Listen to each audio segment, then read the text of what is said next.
Terceira parte com o técnico Oswaldo de Oliveira, aqui na sua residência da Barra da Tijuca, Zona Oeste do Rio de Janeiro. Oswaldo, você está disposto a continuar trabalhando na profissão, apesar dos seus 71 anos, se sente, evidente, com muita saúde, esperando uma nova oportunidade? Sim. Se é que a gente pode dizer isso, esperar uma nova oportunidade com toda a tua experiência? Você não tem a menor dúvida, Felipe. Eu estou no melhor momento da minha carreira, com experiência, né? E com muita disposição. Eu nado, corro, pedalo, jogo futebol, faço musculação, não tem problema nenhum. Seu último trabalho foi no Fluminense? Foi no Fluminense. Foi no Fluminense. Foi no Fluminense. Foi aquele ano que quase o Fluminense caiu, né, Oswaldo? Mas nós não correu muito. Não risco, visitamos não. A zona de rebaixamento, não. Ficamos ali 14º, 13º. Agora o Fluminense se contenta em se classificar para a Libertadores. Classificou para a Libertadores, está tudo bem, mas eu tenho a impressão que 2022 o ano vai ser um pouco melhor para o Fluminense, apesar de que existe a dureza da pré-Libertadores, né, Oswaldo? Ah, sem dúvida, né? São dois confrontos. Porque, Felipe, são jogos decisivos quando você ainda está em fase de preparação, né? Exige muito da equipe, a gente tem visto, né? Tem uma famosa do Corinthians que saiu para o Tolima nessa fase e ficou muito marcado, né? Agora, recentemente, foi eliminado pelo Guarani do Paraguai numa pré-Libertadores. Também, você tem razão, exatamente. O técnico era o Thiago Nunes. Exatamente. Então, são jogos muito duros, muito difíceis e num momento ainda muito preliminar da preparação.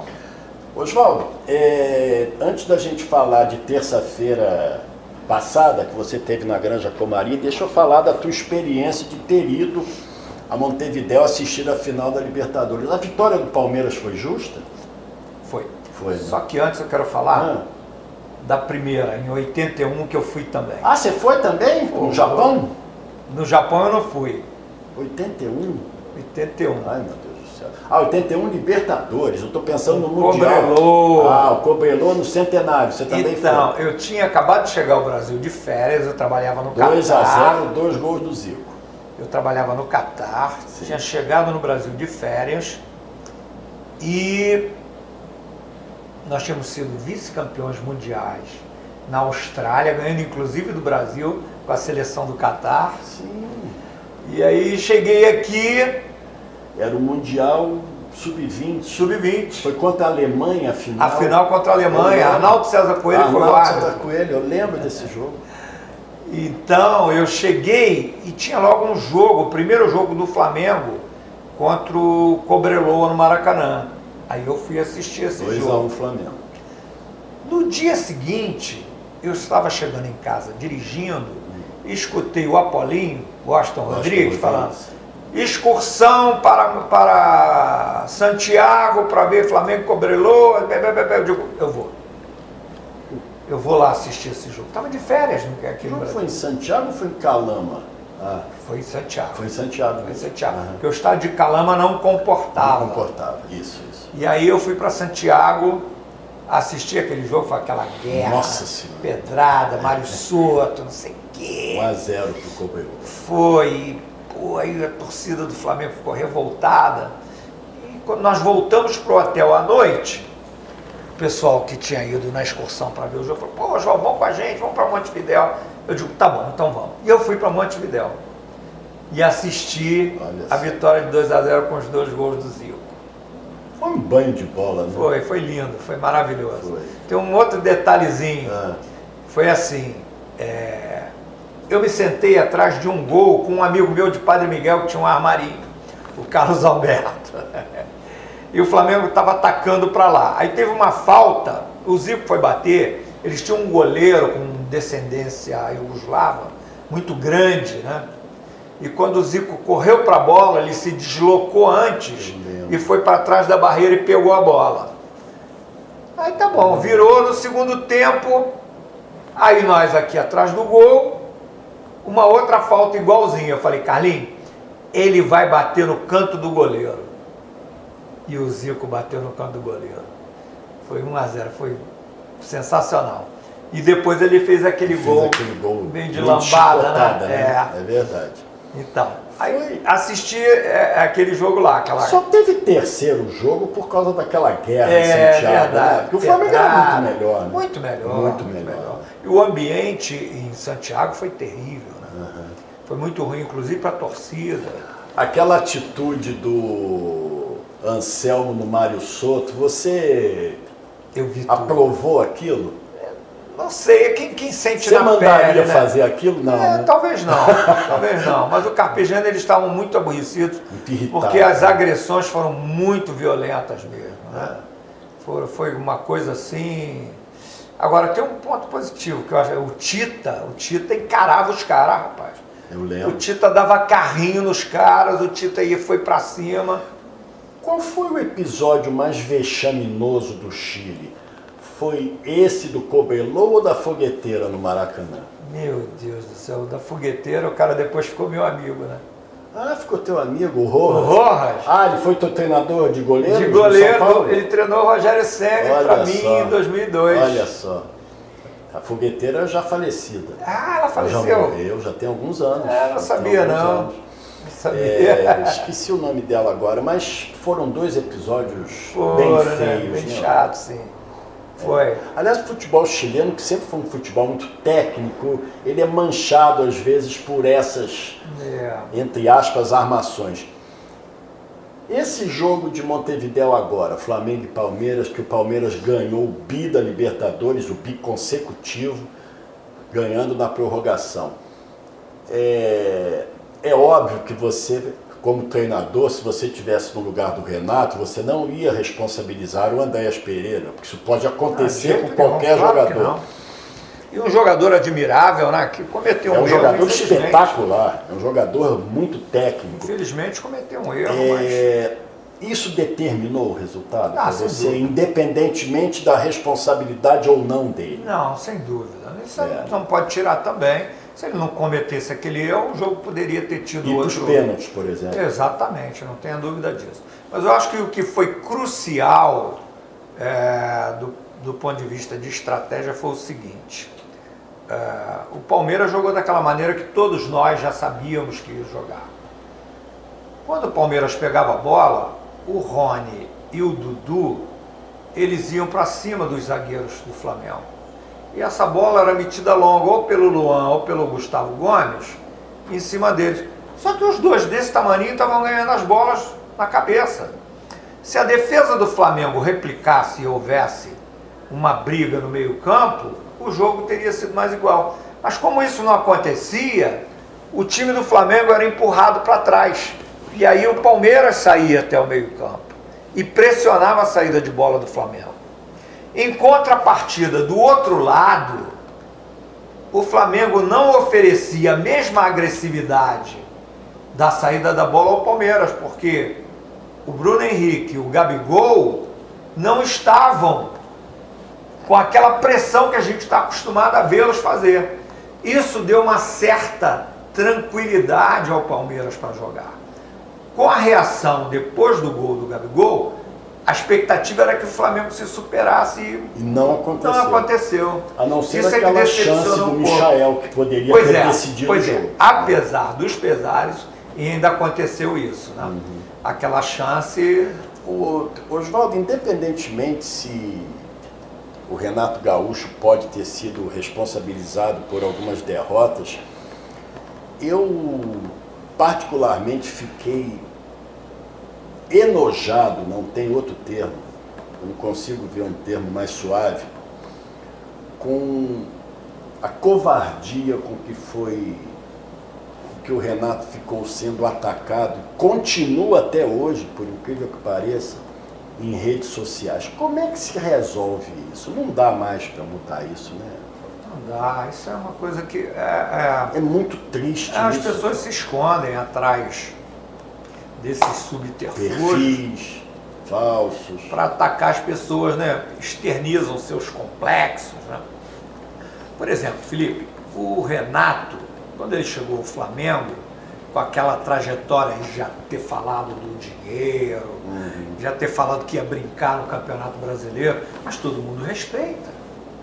né? Ele ganhou 19 jogos, dando goleada, ninguém falou nada. Não falou nada. Quando ele começou a perder, aí veio a revanche, veio a retaliação, porque ele aí estava indefeso, né? Ele não estava mais respaldado por suas vitórias.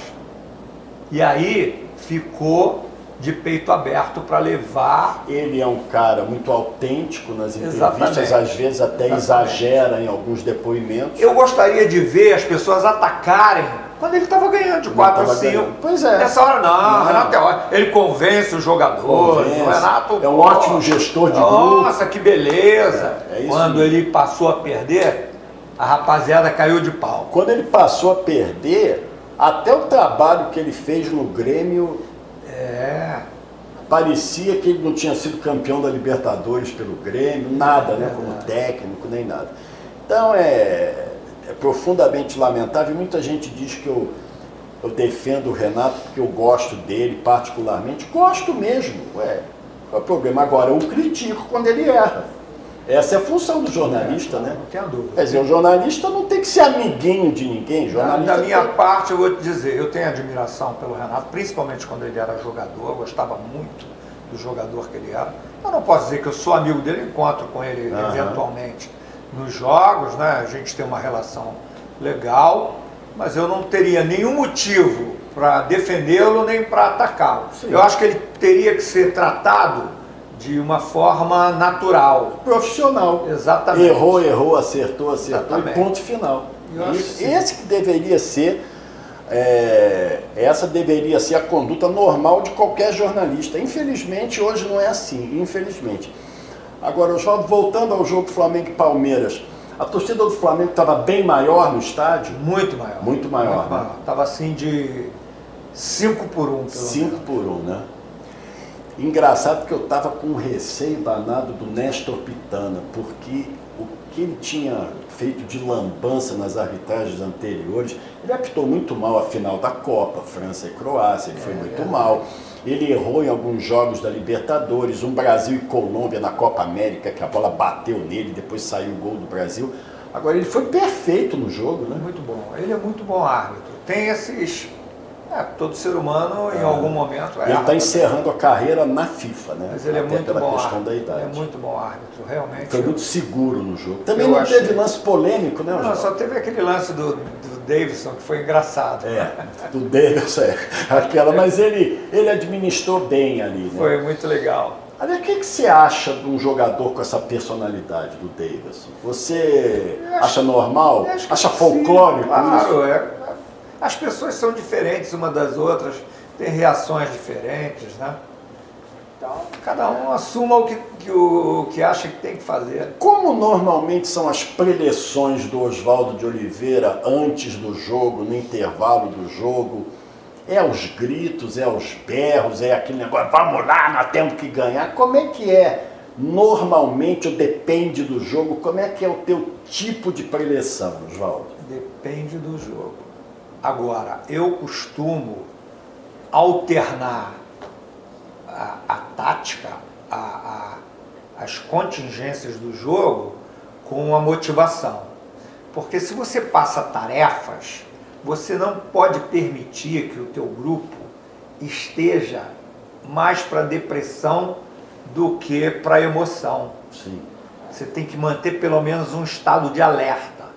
Então, quando eu acho que talvez a minha retórica esteja sendo um pouquinho cansativa, aí por isso eu sempre alterno a parte motivacional com a parte tática. O que dá para fazer num intervalo de jogo Muita com coisa. tão pouco tempo? Não, às vezes dá para fazer muita coisa. Às vezes não dá para fazer nada. Quando está perdendo de 2-0, intervalo, como é que é o negócio? Dá para trabalhar, muitos resultados já foram mudados assim, né? E dá sim. Existe esse negócio, esse rótulo técnico de intervalo, existe isso? Eu acho que não, mas tem Joel Santana alguns que tinha muito esse rótulo. Né? Que mudava jogo do intervalo. Vanderlei Luxemburgo. Acontece o seguinte, você tem que ter as armas, você tem que ter a situação para você tentar mudar, porque às vezes não dá para mudar. Às vezes não dá. Mas muitas vezes dá, muitas vezes dá. Eu tive uma situação que no Japão, no primeiro ano, em 2007, nós precisávamos ganhar o jogo na casa do adversário para na última rodada tentar, isso tem até nas minhas histórias aí. E o jogo estava 0-0, o time era o Washington do Fluminense, Robson Ponte, Túlio Tanaka e mais 6 da seleção japonesa, aquele Hasebe que foi até agora capitão da seleção japonesa, jogou na Alemanha, era um timaço, o time dos caras, nós tínhamos ganhado esses caras. Só que aos 42 do primeiro tempo, o juiz expulsou meu lateral esquerdo. Sim. O que eu vou fazer? Precisando ganhar, ainda perco um jogador. Ainda perdi um jogador, na casa do adversário eles tinham 60 mil torcedores, nós só tínhamos 2 mil. O que você vai fazer aí? Bom, os 2 primeiros minutos eu fiquei xingando o árbitro, né? Mas depois eu falei, peraí, eu vou ter que fazer alguma coisa para mudar isso. Então no caminho para o vestiário eu fui pensando, meu Deus, o que eu vou fazer? Quando eu entrei no vestiário eu falei, ninguém senta. Peguei o quadro, botei aqui e falei, os titulares fazem um arco em volta do quadro, os reservas atrás dos titulares e o staff e a comissão técnica atrás de todo mundo. Comecei, nós vamos fazer isso. Primeiro que eu não tirei nenhum jogador, eu perdi o lateral esquerdo, peguei o meu número 10, que era o melhor jogador do time, botei de lateral esquerdo. Olha só. Fiquei vulnerável ali, mas o gol saiu do pé dele. O gol de vocês. O nosso gol. Nós ganhamos de 1-0, fizemos um gol aos 23 minutos do segundo tempo. Com menos um? Com menos um, desse timaço, os caras forçando o meu lado direito. E aí, Felipe, as alternativas foram tão grandes, eu tive que fazer tanta mudança, que no final eu ainda acabei com menos outro jogador. O que aconteceu? Quando nós conseguimos fazer o gol, eu tirei o meu atacante, botei um volante de perna esquerda aqui e voltei o Motoyama número 10 para jogar no meio do campo. Fortaleci ali, porque eles estavam atacando muito ali. E à medida que o jogo foi passando, por exemplo, meu lateral direito estava morto, eu tirei e botei um outro cara de marcação ali. Só que esse jogador que eu coloquei na lateral esquerda, o volante Funayama, que ele chamava, no finalzinho, faltando 5 minutos para acabar o jogo, ele foi fazer um arremesso lateral perto da torcida, os caras começaram a xingar ele. Ele cuspiu. Olha. O árbitro viu e deu o segundo amarelo. Quer dizer, nós acabamos com 9 homens, os caras massacrando a gente. E foi um jogo de tantas alternativas, como eu estou te falando, elas começaram no intervalo, mas ao longo do segundo tempo eu tive que fazer várias mudanças. Cada jogador que entrava com um recado, com uma notícia diferente. E nós, graças a Deus, fomos muito bem sucedidos. Deve ter sido uma superação impressionante, foi, né? Com 60 mil pessoas contra. Essa história ela é sensacional porque o que aconteceu? No jogo seguinte, nós ganhamos em casa e eles perderam. E aí nós passamos à frente dele pela primeira vez no campeonato. Nós já vínhamos de uma trajetória de 9 vitórias consecutivas. 9 vitórias consecutivas nós vimos. Entendeu? Até chegar nesse ponto aí de ganhar a competição. Só no último jogo é que nós conseguimos. Entendeu? E nós chegamos com 69 pontos, eles com 70. Eles não podiam ganhar. Se eles ganhassem, eles seriam campeões. E nós tínhamos que ganhar. E nós ganhamos de 3-0 e eles perderam para o último colocado do campeonato. Impressionante isso. Sem mala branca. É uma história sensacional. Não teve mala branca. E outra, eu falei, ninguém vai jogar o jogo de lá, nós vamos jogar o jogo de cá. Porque não adianta nada se eles perderem lá, se nós não ganharmos aqui. Nós temos que ganhar aqui.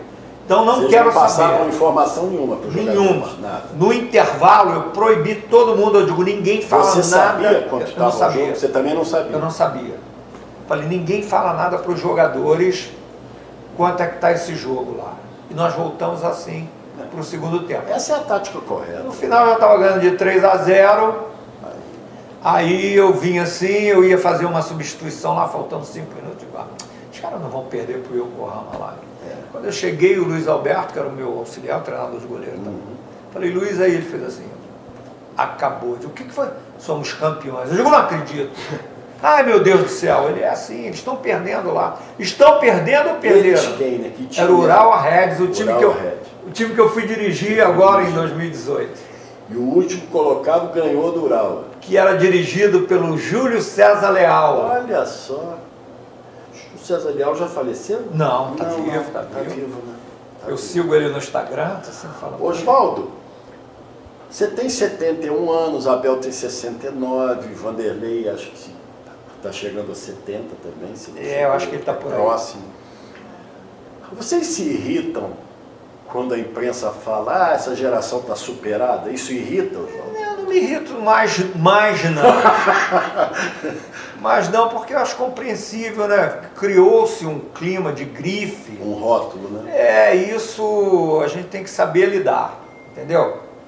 A gente tem que saber lidar com esse tipo de coisa, porque é muito mutável, né, Felipe? Há pouco tempo só falavam nos treinadores jovens. Aí, de repente, mudou tudo. Voltaram os antigos. Agora é estrangeiro. Agora são os estrangeiros, né? Isso é muito mutável, né? Por que essa escola portuguesa de treinadores é muito boa? Você imagina o motivo? Bom, as informações que eu tenho é o seguinte, é lógico, eles fizeram um trabalho de qualidade lá. O Mano Menezes fez um curso em Lisboa de técnico da UEFA. É verdade, foi lá em Lisboa. Eu não sabia não.